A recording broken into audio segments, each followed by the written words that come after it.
तो देखिए हमारा पिछला एक्सरसाइज 7.4 खत्म हो गया था, कोऑर्डिनेट ज्योमेट्री कर रहे थे। अब नेक्स्ट है आपका यहाँ पे ट्रायंगल। ट्रायंगल में क्या होता है समझिएगा। जो ट्रायंगल होता है, इस ट्रायंगल में बेसिकली होता क्या है, देखिए ट्रायंगल में आपका फर्स्ट जो है वो बीपीटी थ्योरम है, बहुत ज़्यादा इंपॉर्टेंट है, most important topic, this is most important, खासकर आपके एग्जाम पॉइंट ऑफ व्यू से सबसे ज़्यादा इंपॉर्टेंट है ये। ठीक है, ये क्या कहता है, इसको हम बोलते हैं थेल्स थ्योरम या फिर BPT theorem, that is basic proportionality theorem. ठीक है, इसमें क्या होता है, इसमें ये होता है कि जैसे मान लीजिए अगर आपका दो ट्रायंगल है, एक ट्रायंगल है, ठीक है, इसको हमने माना ए, इसको माना बी और इसको माना हमने सी। ठीक है, तो ये जो अगर कोई ट्रायंगल है तो इसमें क्या होता है कि अगर आप किसी ट्रायंगल के एक साइड, कोई भी ट्रायंगल है उसका एक साइड हमने माने BC है, ठीक है, इसके पैरेलल में, BC के पैरेलल में अगर कोई लाइन ड्रॉ करते हैं, किधर, जो बाकी दो साइड्स है उस पे डिस्टिंक्ट पॉइंट पे, जैसे ये, तो इसे बोलते हैं D, इसे बोलते हैं E। तो अगर आप किसी ट्रायंगल के कोई एक साइड, ये साइड हमने माना BC, इस BC के पैरेलल में कोई एक लाइन ड्रॉ करते हैं जो कि अदर दो साइड AB और AC के डिस्टिंक्ट पॉइंट पे इस तरह से डिवाइड करता है, और ये आपका DE जो है BC के पैरेलल आपने ड्रॉ किया है, तो थ्योरम ये कहता है कि उस केस में इसको इस रेशियो में डिवाइड करेगा, AD upon DB equals to AE upon EC। यानी कि आपको क्वेश्चन दे रखा है, ये गिवन है कि DE जो है वो पैरेलल टू BC है, यानी कि जो DE है BC के क्या है, पैरेलल में है। तो अगर DE जो है BC के पैरेलल में है तो उस केस में आपका AD अपॉन DB जो होगा AE अपॉन EC के इक्वल होगा। ये थ्योरम है आपका। ठीक है, कि अगर आप किसी ट्रायंगल के एक साइड के पैरेलल कोई लाइन ड्रॉ करते हैं जो कि अदर दो साइड AB और AC को डिस्टिंक्ट पॉइंट D और E पे डिवाइड करता है, तो थ्योरम ये कहता है कि उस केस में इन दोनों का रेशियो AD अपॉन DB जो होगा वो AE अपॉन EC के इक्विवेलेंट होगा। इससे रिलेटेड कुछ न्यूमेरिकल क्वेश्चंस जो न्यूमेरिकल्स आपके एग्जाम में आए हुए हैं वो हम करेंगे। तो इसके लिए वीडियो को पॉज करके हम पहले क्वेश्चन लिखते हैं।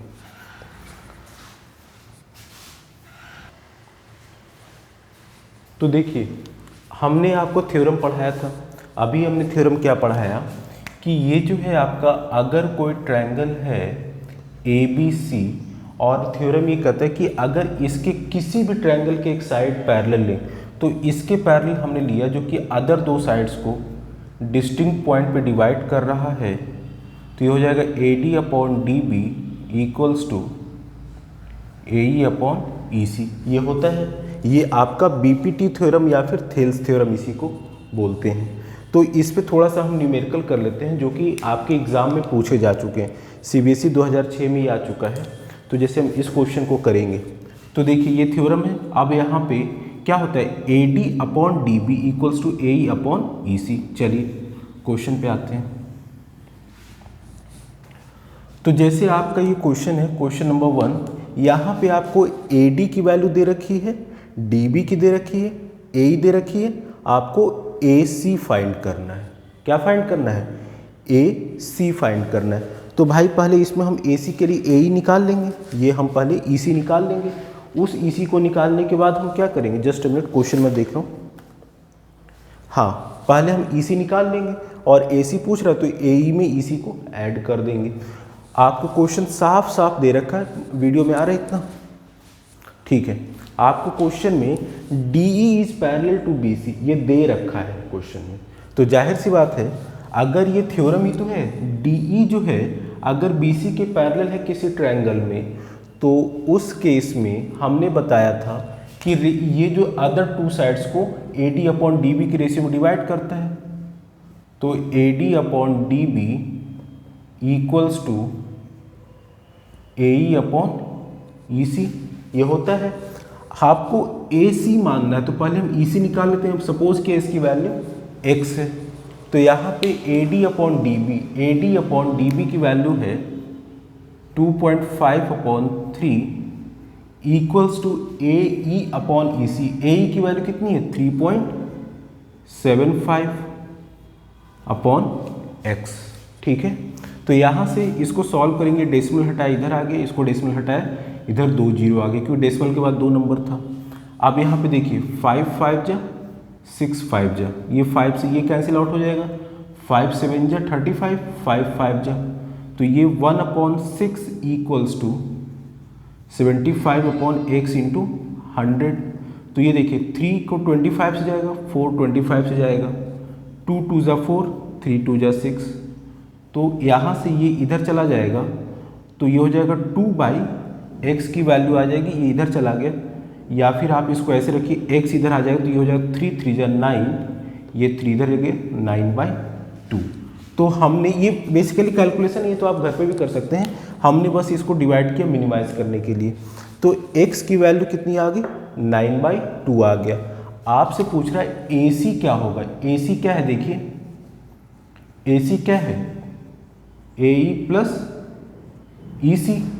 ठीक है, तो AC की वैल्यू जो हो जाएगी AE की वैल्यू कितनी है 3.75 प्लस 9/2। इसको सॉल्व कर लेंगे, आ जाएगा।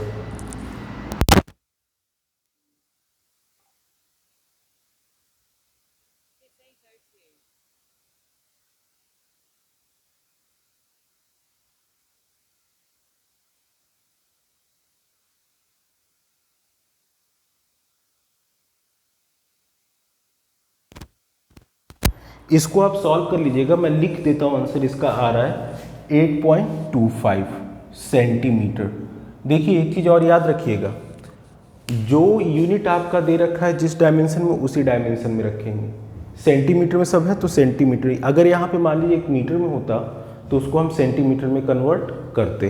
तो ये वैल्यू सॉल्व कर लेंगे तो आपको ये आ जाएगा। ठीक है, चलिए नेक्स्ट क्वेश्चन है, ये वाला करते हैं। ठीक है,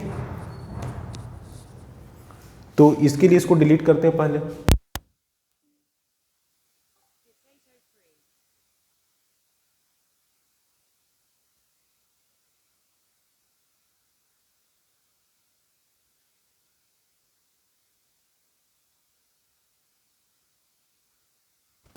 देखिए ये क्वेश्चन है, आपको DE जो है BC के पैरेलल दे रखा है, यानी कि BPT थ्योरम अप्लाई होगा।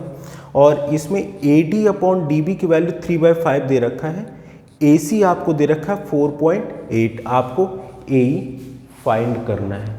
ठीक है, अच्छा तो देखिए, तो हमें थ्योरम पता है AD upon DB equals to होगा AE अपॉन, ये क्वेश्चन 2008 में आ चुका है। मैं केवल इस थ्योरम पे आपको प्रैक्टिस के लिए अभी NCERT नेक्स्ट लेक्चर से करवाऊंगा, क्योंकि ये थ्योरम बहुत इंपॉर्टेंट है। तो इस पर 2 क्वेश्चन हम जो कि बोर्ड में पूछे जा चुके हैं वो मैं करवा रहा हूँ। तो AD upon DB equals to AE upon EC। अब यहाँ पे EC की वैल्यू हमें फाइंड करनी, AE फाइंड करनी। ओके ठीक है, हमने ये इसको मिटा देते हैं। सपोज किया AE की वैल्यू आपको फाइंड करना है, तो AE की वैल्यू सपोज किया x, सपोज दैट। ठीक है, तो अब यहाँ पे ये अगर हमने x मान लिया, ठीक है, और आपको AC पूरी कितनी दे रखी है 4.8 दे रखा है। ठीक है, अगर आपको ये हम ये AE को x मान रहे हैं, AE जो है इसको हमने यहाँ से यहाँ AE को x माना है। ठीक है, AC आपको 4.8 दे रखा है और AE आपने x माना है, तो EC कितना होगा, EC जो होगा कितना होगा 4.8 माइनस x, यही तो होगा। तो बस अब इस पे लगा देते हैं। AD अपॉन DB की वैल्यू आपको दे रखी है, AD अपॉन DB की वैल्यू 3/5, तो यहाँ लिख देते हैं 3/5 इक्वल्स टू AE की वैल्यू हमने माना है x, और EC की वैल्यू क्या हो जाएगी 4.8 माइनस x। ठीक है, अच्छा, अब यहाँ पे ये चीज़ें सॉल्व, अब इसको क्रॉस मल्टीप्लाई कर लेते हैं।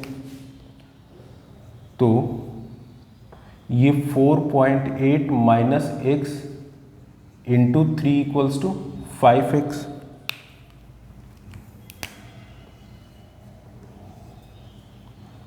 तो यहाँ से हो जाएगा 8 3 जा 14, 8 3 जा 24, 4 3 जा 12, 14.4 minus 3x equals to 5x।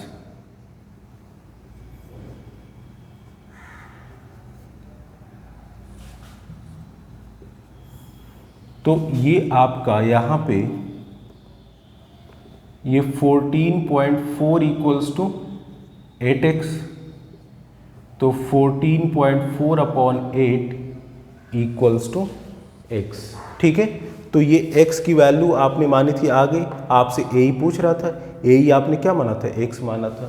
तो देखिए बीपीटी थ्योरम में कुछ है नहीं, बहुत आसान है। बस आप इतना याद रखना कि अगर कोई एक साइड के पैरेलल आप किसी दो साइड्स के डिस्टिंक्ट पॉइंट पे ये जो पैरेलल लाइन है डिवाइड करता है, तो उस केस में AD upon DB equals to A upon AC होता है। सिंपल, इससे आपका वैल्यू आ जाएगा।